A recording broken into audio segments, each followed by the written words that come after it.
You are listening to Joygasm, a video game and movie podcast. I'm Russ, Xbox Live Toaster 360. Steve is normally with me on these episodes, but he encountered some technical difficulties on his end, so it's just going to be myself and all of you on this particular episode. Which, by the way, Guy Ritchie makes his glorious return to form in episode 158, January 31st, 2020. I'm going to just kind of briefly catch up with all of you before going into our topic of the day, which is the movie review of The Gentleman. So with me, I must say it has been a very productive week. I've been getting more and more into the trenches at my new job over at 2K Silicon Valley. Lots of stuff going on there. Very exciting stuff indeed. And it's been really a humbling experience to be able to work with all of the talented men and women who make up the team there. And they come from different backgrounds. And it really does make it a treat for me personally to be able to come in each and every day and be able to kind of just sit down next to them and be able to collectively create this new type of game that I think has absolutely massive potential for people to be able to be entertained and enjoyed for a long period of time. But when I'm not doing that, I have actually been getting more into my Switch as of late, where I come home, typically I've been getting home, I'd say between 9:30 and 10 o'clock at night. And so I'd like to be able to kind of wind down and, have some Russ time, some personal Russ time. And one of the ways I go about doing that is actually just plopping down and turning on my Switch and actually kind of getting some more quality time with that system, especially considering the fact that now that my Xbox One has been delivered, I still need to pick up the device. It's this traveling video game case that is specifically designed for your Xbox One or your PS4. And it's at my friend's house, and his entire family have the flu. It's the funniest thing where the package gets delivered there. And so I was about to head on over there, and he has two awesome little boys. They're great kids. And it's kind of like a domino effect where someone in the family caught it, and then the next person caught it, and the next person got it. And I think there was like the 3-year-old who was holding out as the last man standing, so to speak. And then it just kind of all came crumbling down. So I'm waiting. While I do miss playing on my Xbox, I am waiting for the virus to peter itself out. And I have a feeling I'll probably bring some Lysol with me and just ask that they just put the box on their front porch, and I'll just spray it down and wipe it down and just put on some medical gloves and try and extract the travel case itself from the box. And hopefully I will not get the flu of the year that's been going around making everyone's lives miserable. So Billy, if you're listening to this episode, I love you. I just don't want to get sick. And once I am able to get that, then I'll be able to resume my playing on Xbox One. So for the time being, I've actually returned to Kirby Star Allies for the Nintendo Switch, as well as Octopath Traveler. And, I've said this several times on the program. I really do respect the type of production value and thoughtfulness that goes into Nintendo titles. They really do have a certain unique quality about them. And as you're playing, you're just constantly charmed. You're constantly inspired and everything. I mean, just regarding the user experience, the UI, the animations, how, I don't know, there's a certain type of je ne sais pas or quoi. I don't even know. I don't even know how to speak French, but there's a certain something, a certain fairy dust or magic about Nintendo games that it is very exclusive to that particular platform. So when I'm in the mood to be able to play those types of games, I'm reminded of the benchmark that Nintendo has carved out for itself. And it's a high mark, I must say, especially considering the fact that these games are not even new titles. There's actually a list I have of various titles that have come out just within, I would say, the past 6 months, and I have not gotten around to buying them yet. So the games I'm playing are, in fact, older titles, but again, the polish is so well done that even if I haven't played a game for a while and I return to it, I'm struck by what a polished experience it is through and through. So, and that's saying something, because like for myself, I have never actually been someone who's owned lots of Nintendo systems growing up. And so like, for instance, like Kirby, like Kirby as a character is not a character that I will normally gravitate towards. Like, oh, Kirby, this is great. I'll give you some more of that Kirby. And in fact, this is the first Kirby game I've ever played, but like I said, I love everything about it. I love the whimsical world that it's from. And I love how the animations are just, so adorably cute, almost obnoxiously so, but not to that point. It's very much in this realm of, I don't know, like just lollipop lane and gumdrop smiles kind of thing. And, you know, sometimes you need that. Sometimes after you have had a very busy day, productive day, that sort of thing, maybe you want to visit a world that's like that. And so my hat goes off to them for doing those sorts of things. Also, one of the things that I was able to pick up in the mail is the art of Spider-Man Into the Spider-Verse book. And what caused me to get this actually was I watched it over this past week for the second or third time.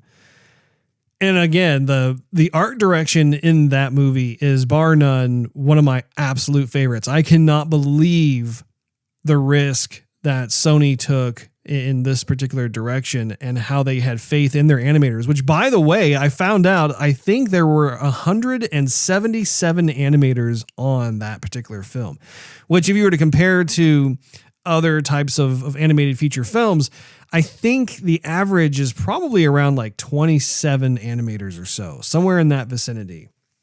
So you could see like just how they conjured this like just battalion of animators to be able to make this film come alive, especially considering when you think about how many years of R&D went into it, as well as the actual production itself, and how it was because it was like an unproven format in terms of the visual presentation. They were not sure at all if it was going to be accepted, if it was going to be embraced, if it was going to be a success or not. And so, yeah, it's absolutely fantastic to be able to see how amazing that movie is. And so even after I watched the movie, I started doing some research on a couple of the different concept designers and artists who helped to discover and define that particular art style of the movie.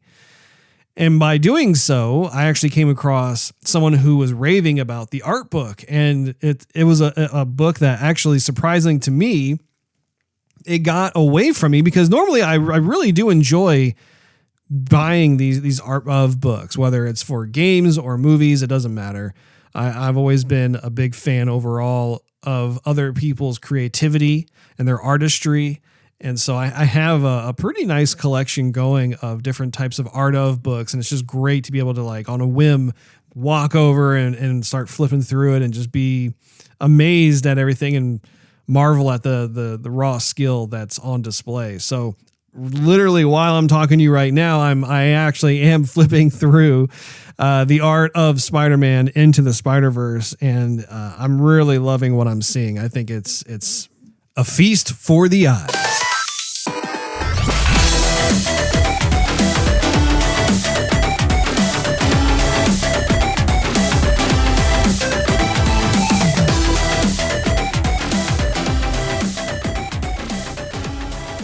Grab your favorite cocktail. It's time for the topic of the day.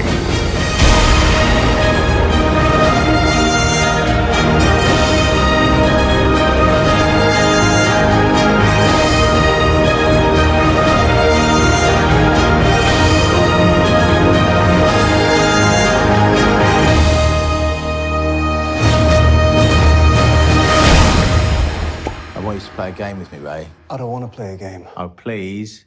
No. I said play a game with me, Raymond. Right. Lovely. I want you to imagine a character. Your boss, Mickey Pearson. You're too smart to be blackmailing us, Fletcher. Sweet Mary Jane is my vice. Your poison, on the other hand, is and always has been the destroyer of worlds. You're out of touch, and I would like you to consider an offer. I am not for sale. The plot begins to thicken. Now, I can't be specific about the heroes and zeros, but our protagonist is a hungry animal. There is a lot of money hanging in the balance. Our antagonist explodes on the scene like a millennial firework and has indirectly started a war. I think you need to see this, boss. That's one of my firearms. How do they find it? I'm making inquiries. His name is Fahak. We're spelled with a PH, so it sounds like Fahak. Please! All right, Fahak, Kanda Fahak. Please!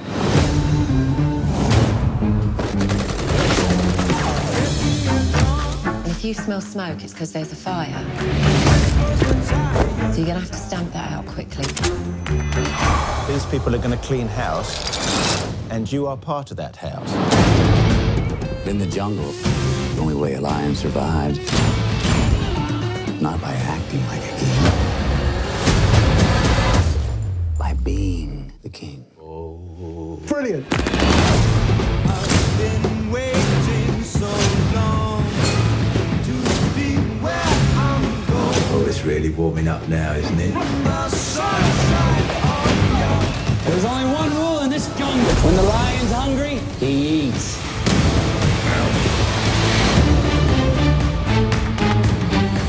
One of our associates had an accident. So you killed someone? No, it was the gravity that killed him.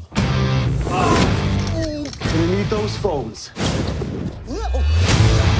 Our topic of the day is The Gentleman movie review by Guy Ritchie. We are going, well, I'm so used to saying we because I have my brother on the program normally. So since he's not here, I am going to be giving you a high-level review of the film before I go right into the nitty-gritty spoiler version of the film. So, full disclosure, I, along with my brother, are very big fans of Guy Ritchie's filming style.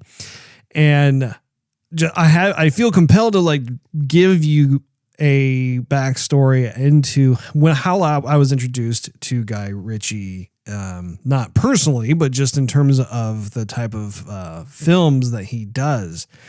And I first got into it back in, I want to say it was probably around the year 2000. And the movie Snatch had come out. I was in college at the time. And I was so not prepared for what I was about to be in store for when I was in the theater. And I remember at the time I had seen the commercial and it had kind of piqued my interest a bit. And I wasn't sure what the whole thing was about, but there were just an awful lot of characters and I knew Brad Pitt was in it. And at the time that was also when Fight Club had come out and Brad Pitt had started to almost update his branding as an actor, where he, for the longest time, he was this heartthrob, and he was doing a lot of the more romance oriented movies. And so the women were, of course, falling over themselves when it came to seeing Brad Pitt in a movie. And it was right around that time where he was I feel like he was trying to gain street cred with the guys. I feel like he had this realization, and he was on the money, I must say, because prior to movies like Fight Club coming out, he had kind of this, not stigma, but something along those lines where the men who would go to the movies, anytime Brad Pitt's name came up, it was kind of like, oh, there's that pretty boy. Oh, there's just that guy who, he shoots that winning smile and all the women fawn all over him and that sort of thing.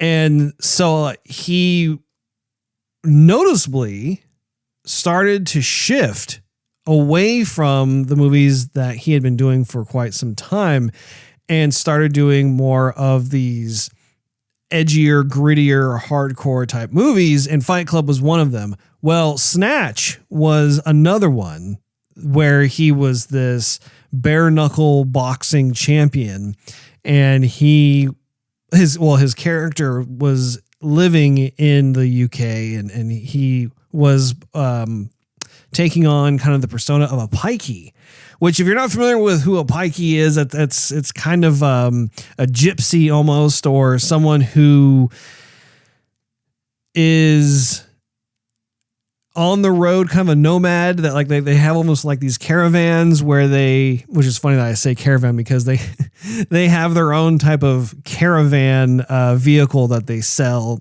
to one of the other characters, that sort of thing. But anyway, he made it a point to start going into these roles, and then as a result, kind of started getting this street cred among the more male viewers. It was pretty funny, but anyway, that's kind of a digression. Snatch itself as a movie was such a delight for me to go see. I remember going with a couple of college friends as well as my script writing teacher, who hadn't seen the film yet either, but for some reason I was thinking, man, I think that this is something that he's also going to like, just simply because, judging from the trailers, there was a lot of sharp writing involved. And so we decided to have a group outing, and that really did leave a memorable moment for me going to that film, because it was the first time I was introduced to Guy Ritchie's style. And I had not seen or even heard of the previous films he had done, such as Lock, Stock, and Two Smoking Barrels. But this movie Snatch was almost like, if I remember correctly, I want to say it was the third film in at least when it came to that. Like there were two films that came before it, and then this film. Although I think he made Revolver, which came out in 2005. And I'm not sure. I can't remember. You have to forgive me. I'm a little rusty at knowing how all those films kind of intertwine with each other. I know that Snatch was kind of a sequel to Lock, Stock, and Two Smoking Barrels. When it came to that movie, though, I was struck by the sheer number of characters in the film and how Guy Ritchie was able to weave this incredibly humorous and entertaining story of this type of almost UK underbelly or underworld of gangsters and a lot of illegal events going on, like bare knuckle boxing, or you have your bookies and stuff. And even back then, this was back when Jason Statham was getting his kind of first foray into Hollywood. I can't recall any other films that he was in prior to Snatch, but that was the first time I had been introduced to Jason Statham. And since that time, he has made all kinds of fun action movies, and I always enjoy watching Jason be able to perform his way through that, because he's got this kind of really cool, calm, and collected British gentleman. And it's always a pleasure to be able to watch him on screen. And I guess I've been watching him for 20 years now. So when it came to Snatch, you had the characters. You also had the witty dialogue. And the dialogue itself was also a vehicle for a lot of what was going on throughout the entire movie. And I, at the time, had never really seen a film do that. I mean, you see certain movies come and go where you'll have elements of it. But this was the first time where I had actually witnessed, I want to say there were at least 15 different characters in the film, if not more. And each one was completely unique. Had their own vices, had their own flaws, had their own quirks. And it made for something that I found to be truly remarkable. It ended up being one of my all-time favorite movies. I would say Snatch is definitely one of my top 10 films. It could even possibly be one of my top 5 films. I'd have to dissect it myself and give it some thought, but it is a phenomenal film. The music choices were also fantastic. And so I had often wondered, was this just kind of a happy accident? Was this a happy mistake? Would he be able to I guess, for lack of a better way of describing it, reharness that lightning in a bottle once again?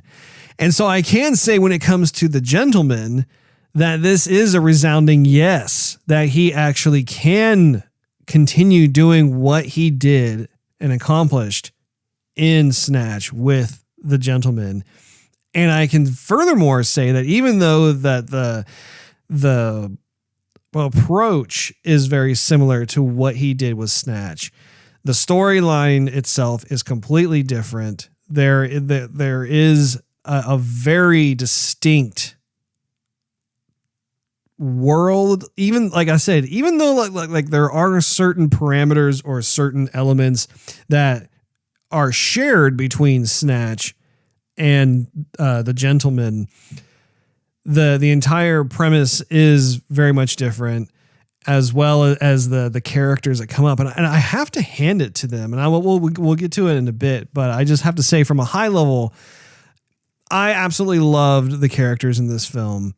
I think that it was just a treat to be able to watch. I cannot recommend this movie enough to a lot of you out there.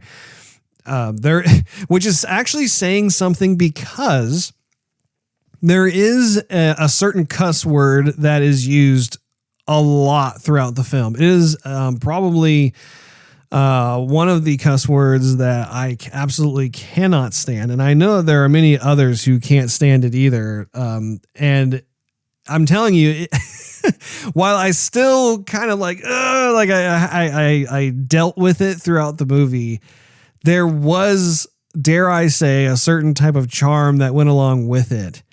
And I thought it was, I don't know. It's a testament to how enjoyable the film is. And to give you an idea, this particular word, it rhymes with runt or punt or shunt. So I think that you can figure that particular word out. But like I said, I think that the film itself was enjoyable. I love the pacing of it. I loved how I wasn't exactly sure how everything was going to pan out. I was entertained by the style of humor in the film, as well as being on edge at times as to what was transpiring on screen. So when it comes to that, definitely recommend it. I loved this movie. I think that Guy Ritchie has returned true to form as to how he was 20 years ago. And with that said, I'm going to chassé myself into the spoiler elevator. You know, going to a Guy Ritchie film, one cannot help but start to take on some of the personas of the characters from Guy Ritchie films.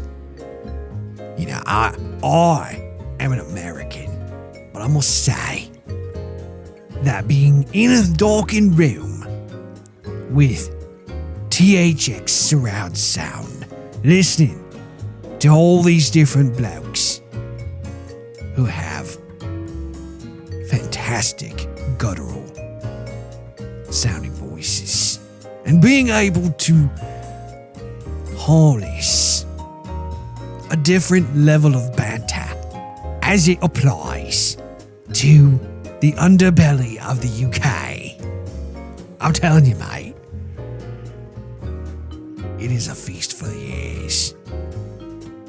And with that, we have reached our spoiler floor. So just so everyone's aware, I'm going to be going into spoiler territory, going into a drill down function to be able to explore the different things that the film had to offer. So if you haven't seen the film, I would suggest that you may want to pause me. Otherwise, if that's not a big deal, then just keep on listening. So as I was talking earlier about how the film was, I cannot recommend this movie enough. This is so far my favorite movie of 2020. I realize it's kind of a silly thing to say just because we are at the end of January. There are 11 more months to go, and I'm sure there will be other films on the horizon that will be very enjoyable. But my, oh my, what a wonderful way to kick off movie watching for 2020 than The Gentleman. I think it's such a hard thing to do as a creative when you realize that you've struck gold, because you have several ideas that are constantly bouncing around in your mind and you're never quite sure how to turn that into something that is tangible for your audience to consume and hopefully approve of, enjoy, and can't get enough of. And you see that everywhere. It doesn't matter if you're a musician or a filmmaker or an animator or a game developer. It doesn't matter who you are, but when it comes to something like that, it is what defines you. And I know that that's kind of a difficult pill to swallow, especially if you're a creative, because you don't want to be labeled. You don't want to be shoehorned in or pigeonholed into a certain thing that you're known for. But at the same time, when you do have something that you create that is original, that does come through and you're known for, you want to be able to also expand upon that.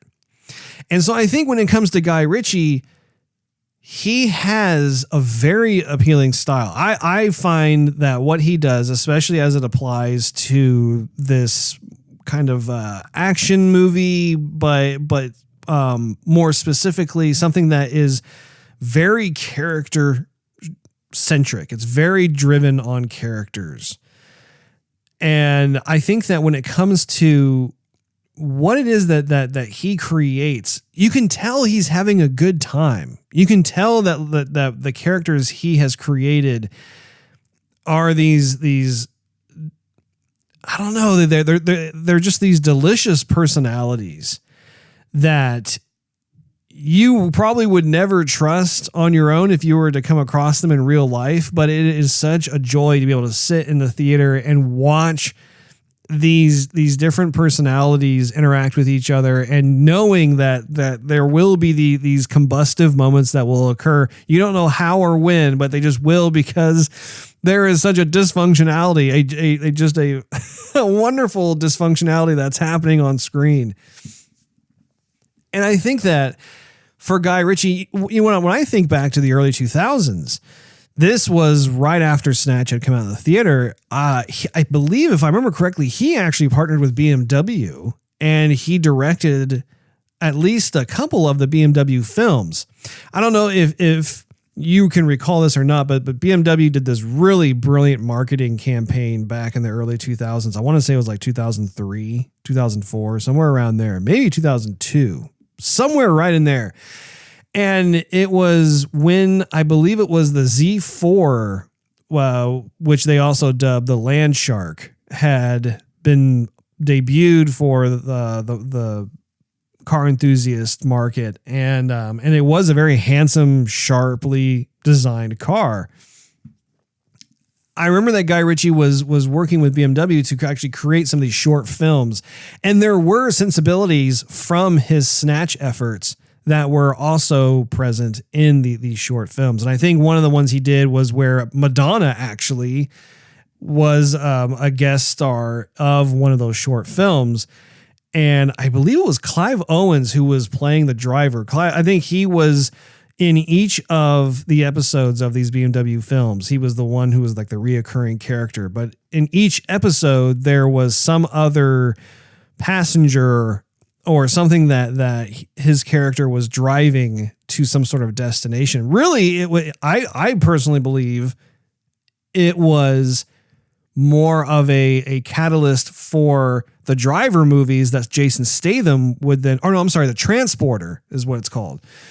I believe that this acted as the foundation for what the Transporter movies would ultimately be based on. Now, the characters are completely different and that sort of thing, but the general idea of how you have this professional driver who is a contractor and their purpose is to be able to take whatever it is or whoever it is from point A to point B, and how there's all kinds of mayhem and who knows what that could happen between point A and point B. I think that BMW were really first to market when it came to that. Even beyond Madonna, I mean, I remember there were episodes where you had James Brown and Gary Oldman, who were also in those different short films, as well as many others. But I don't want to go down too far into that rabbit hole. The point is that after that had come out, I really didn't get a chance to see too much of Guy Ritchie's efforts post the BMW films, post Snatch, that sort of thing. And I think the only other movie that really comes to mind that was a Guy Ritchie film that I went to go check out was the King Arthur movie that has, I think it was released last year or the year before. And that was a unique film too, but I realized that it was, I think, stifling some of Guy Ritchie's sensibilities. You did see it to a certain extent here and there, but I don't think it was like full tilt, take it to 11 Guy Ritchie. And I think it probably had something to do with the source material. But I also think too, there perhaps were some second guessing going on with how he approached the subject matter. Enter the gentleman. I think that this is exactly what Guy Ritchie's sandbox is. And I think when it comes to films like this, traditionally speaking, a lot of them tend to be a lot more hardcore. They tend to be serious, more dramatic. And like, for instance, Martin Scorsese has his own brand.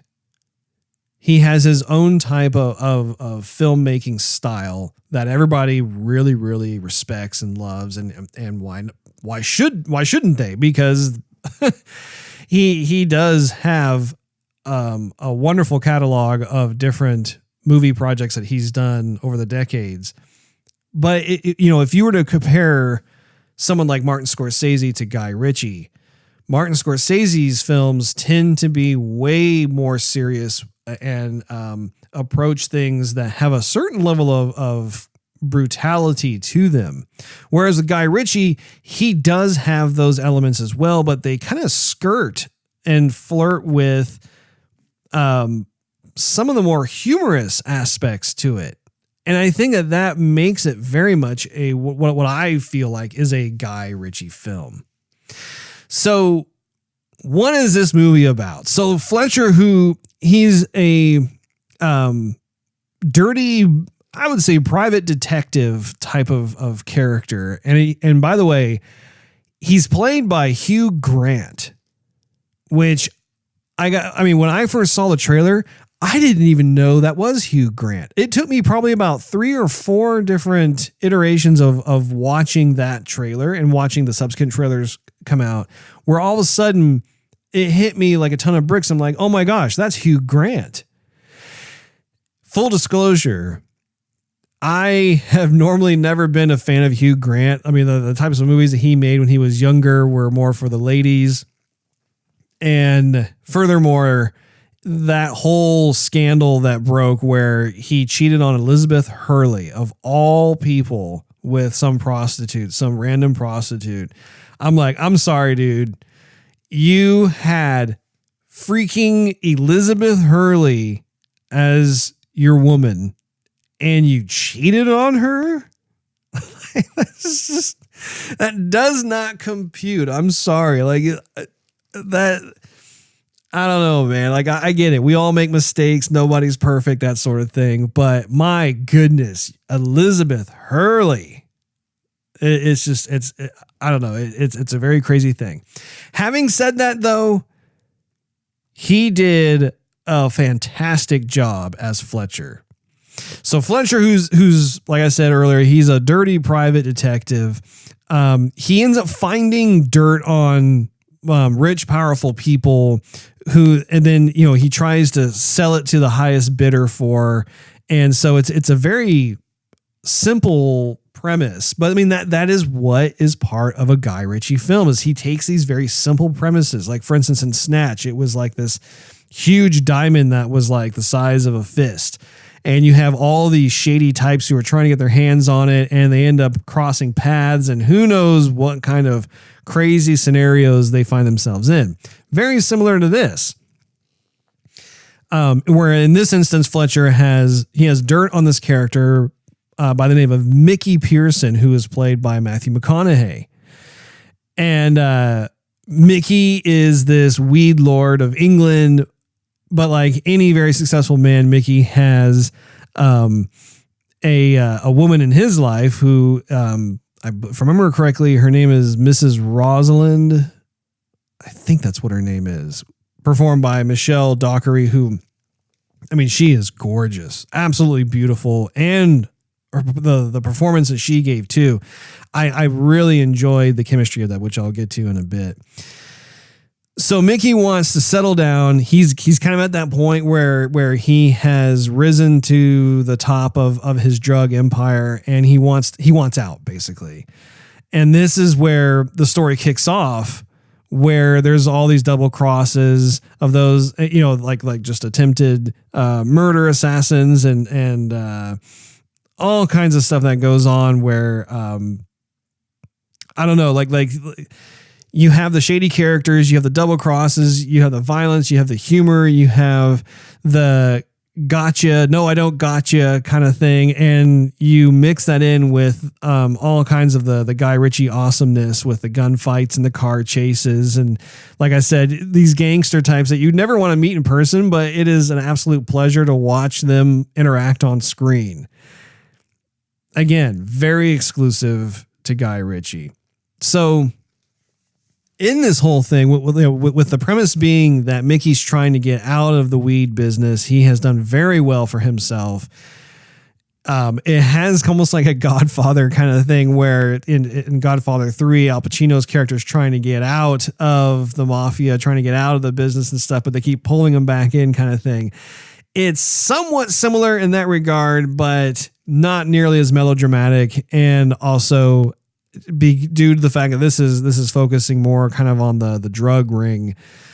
It has a lot of rich opportunities to introduce a bunch of characters. And my goodness, I had mentioned earlier about how I didn't even recognize Hugh Grant being in this film because it had been so long. And he's dressed very differently. He's got a pair of shades on that it masks his eyes quite a bit. I mean, he looks gristly. It just looking at his skin and the way he carried himself, his performance in the film is commendable. I must say it was a lot of fun. There was also Charlie Hunnam, who I've been a big fan of. I watched Sons of Anarchy. I think it was a lot of fun. Also, if you recall, Guy Ritchie had worked with Charlie on the King Arthur film, and he looked a bit different too. He had a kind of a ZZ Top style beard going on in the film, and wearing glasses, that sort of thing. And his performance was noticeably scaled back. He was not as swagger-esque as his other characters tend to be, though he could certainly, carry himself during the moments of crisis in the film. Colin Farrell, another person who I honestly, I don't think I've seen Colin in a movie since Alexander. It was Alexander the Great. And I don't even remember what year that came out. That was a while ago. But again, watching his performance in this film, Colin Farrell was outstanding. I loved everything he did. And his character wasn't even introduced until like halfway through the film. Another character that was driving me up the wall in terms of me not being able to recognize who it is was, I think in the film, his name was what was it? I had it and it was on the tip of my tongue. I think it was just called Matthew. I think that was what his name was. Anyway, he was the character who was, for more or less, a character that was on the same standing or of the same standing of power and influence and success as Matthew McConaughey's character, as Mickey Pearson. And the guy who played Matthew is Jeremy Strong, who was a character in one of my other favorite movies called The Big Short. And it was driving me up the wall because I kept looking at his face and I was thinking, who is this? I recognize this guy, but I can't place where I've seen him before. And I had to go to IMDb to just look at his face and study it a bit longer. And it hit me. He was one of Steve Carell's teammates. Like when they were doing the stocks and the home loans and all that kind of stuff, he was like the numbers guy on Steve Carell's team. Totally a different type of persona altogether. And it really means a lot in terms of just the quality of acting that he puts forth, because he had a very different presence in this film as opposed to The Big Short. So my hat goes off to him for that in general. Also, you had Henry Golding and Tom Wu, who played Dry Eye and Lord George, respectively. There are so many wonderful characters in this film. And when I think about it, I would say at least half of them really don't have a whole lot of screen time, because most of it is centered around Matthew McConaughey, Charlie Hunnam, and Hugh Grant. And the other folks, they just kind of, they come in and out of the movie at different times. And at the same time, I think the way that the story is structured, and especially the way that the script has been written, where you have these three characters that do the lion's share of the on-screen performance and timing and everything else, it speaks very highly how they were able to have the flow of the movie be so successful. I think that the script itself is one of the stars of the show. And honestly, I was anticipating that because, once again, it's a Guy Ritchie film. He never skimps on the type of dialogue and interactions that this type of film introduces and gives the opportunity for. I think it was, man, I'm grinning ear to ear. It's very difficult for me to put into words how happy I am with this film, but I'm going to do my best. I'm going to see what I can do for you here. I think that when it comes to the setup, I absolutely love how we don't know as viewers what's going on with the scenes.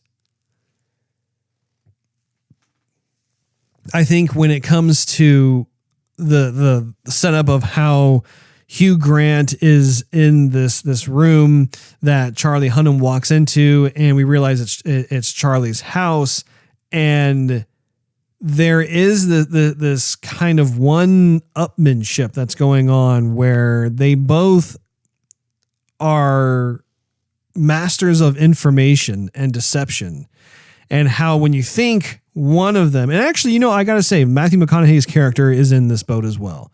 But when it comes to thinking that this particular character is done for, or that one of the characters got the slip on the other character, or whatever it is, we are constantly shown that that's not the case.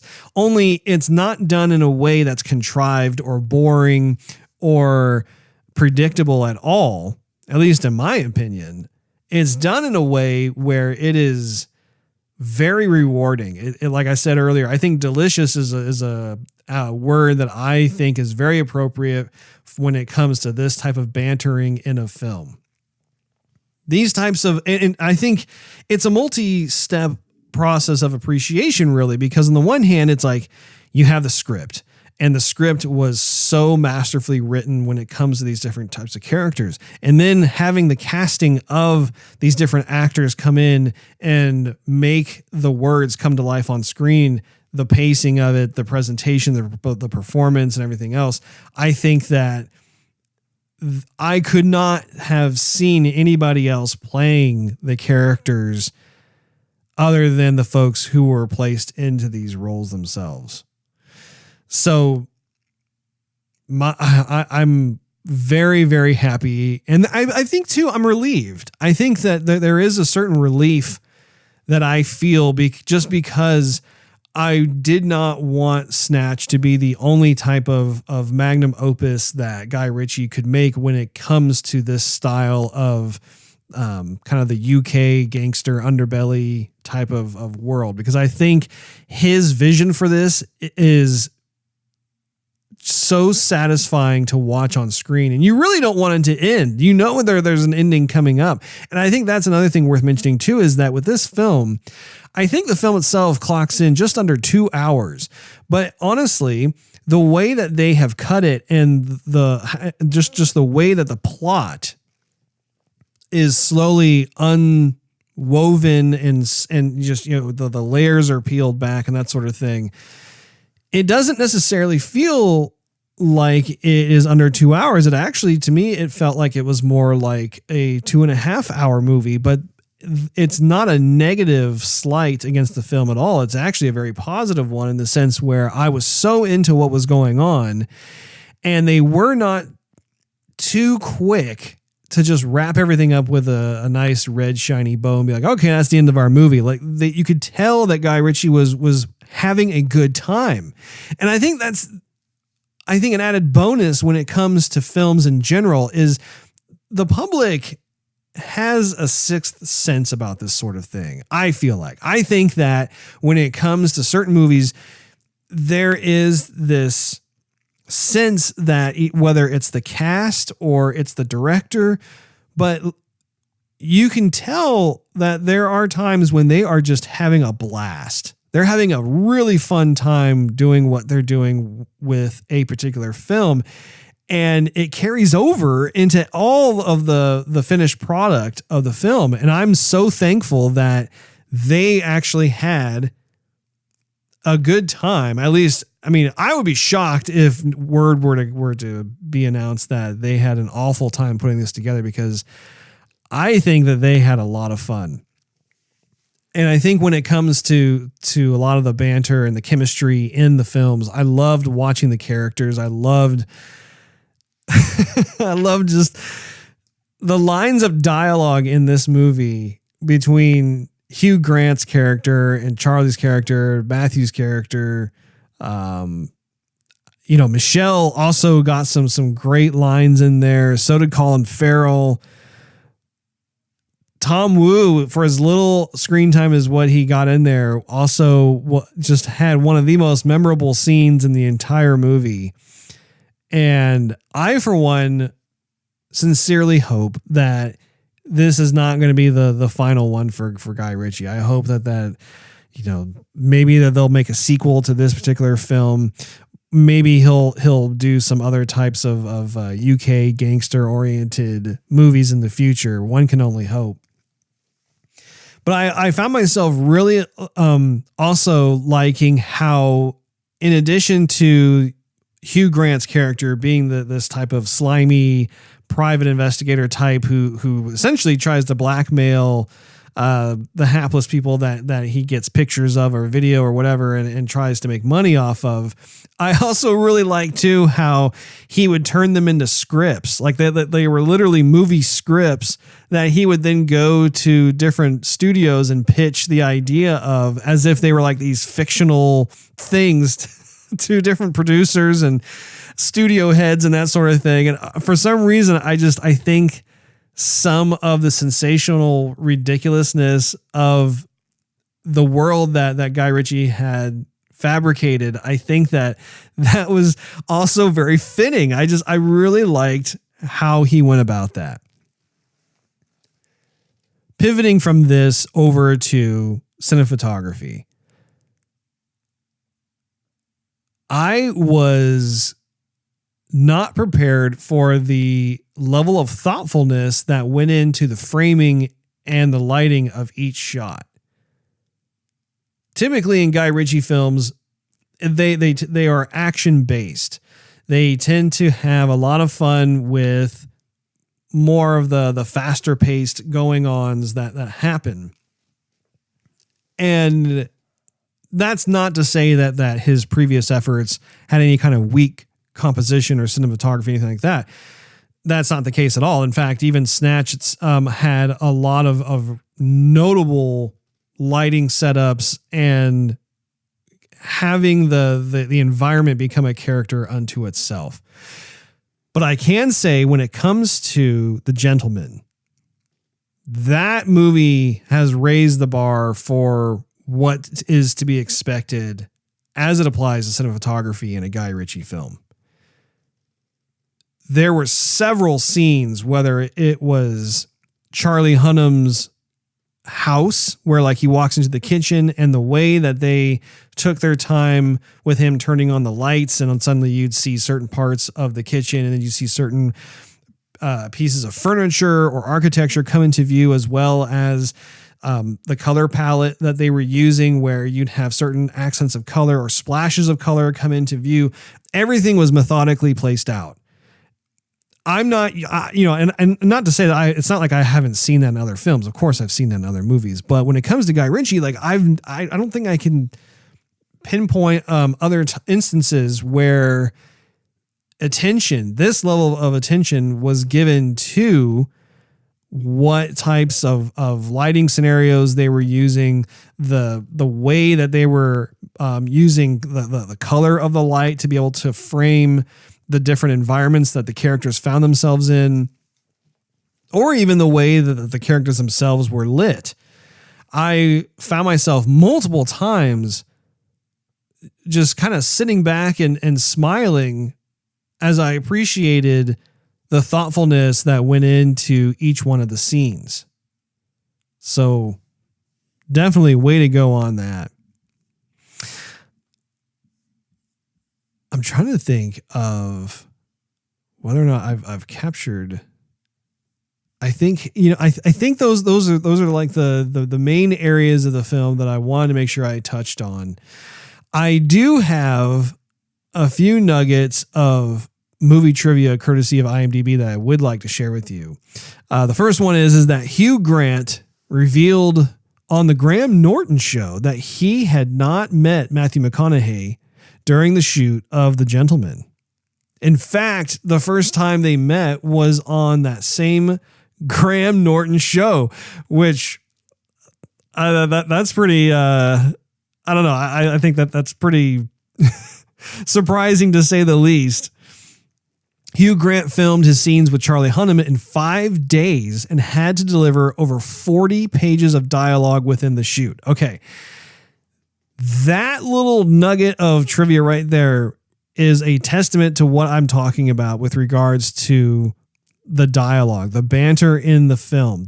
In considering the fact that both Hugh Grant and Charlie Hunnam are main characters in this film, the fact that they I guess covered all of their scenes in 5 days, that's less than a week, and had to deliver over 40 pages of dialogue. I think that is phenomenal. I think that is wonderful. That is a testament to how they were having a good time making this movie. And even the delivery, when you look at 40 pages of dialogue, the fact that they were able to stay in character, deliver their lines in such a way that was memorable, have the quirks and even the subtle nuances of how those lines got delivered, man, like that to me, once again, that is a part of what makes a Guy Ritchie film a Guy Ritchie film. Kate Beckinsale was originally cast but dropped 2 weeks after shooting began. Michelle Dockery replaced her. I think I personally would have loved to have seen Kate Beckinsale in a Guy Ritchie film. having said that, I think Michelle did a fantastic job. I think she was fabulous for this particular role. And I'm crossing my fingers. Let's put it that way. I'm crossing my fingers that Kate Beckinsale will star in a future Guy Ritchie film, because I think there are some palpable opportunities there for the two of them to be able to work together and come up with something cool. Finally, when Michael returns to his pub, a Gritchy brewery, when Michael returns to his pub, a Gritchy brewery van can be seen outside Gritchy Brewing Company. Well, apparently the Gritchy Brewing Company is owned by director Guy Ritchie. So when I saw it on the on tap handle, I thought that was just kind of a fun thing that they decided to add in there. Just as like an Easter egg if you had caught it really quickly. But apparently Guy Ritchie does in fact have his own brewing company, which is pretty cool. I'm curious to know what type of ales he has there. So anyway, in conclusion, I think that it's not too hard to guess that I thought that this movie was absolutely fantastic. I think that it is a joy when I have one of my favorite directors be able to get back into his comfort zone and expand upon what it is that he has such a natural talent for. And when it comes to the cast, I think that all the actors did a really fun job. I, for one, am looking forward to seeing this movie many, many times. I know I've seen Snatch countless amounts of times. It's just a film that you never get tired of. It's always a delight to be able to put on in the background or just watch it because you feel like watching a good movie. And so, needless to say, for me, I am giving this very easily 5 stars. I cannot recommend this enough. I think you're going to have a blasty blast of a time going in and having fun with a film like this. It doesn't matter if you go by yourself or if you go with your friends or even as a date night movie. This is the kind of movie that is so fun. And it's like a it's like a guilty pleasure type of situation where you go in and despite the underworld lifestyle that these characters lead and the amount of just like the foul language that's just it's spewing. I mean, it's not here and there. That's what I mean, it is very front and center, but you can't help but love these characters. You can't help but just love the crazy situations that they find themselves in, and you wonder how on earth is this all going to pan out.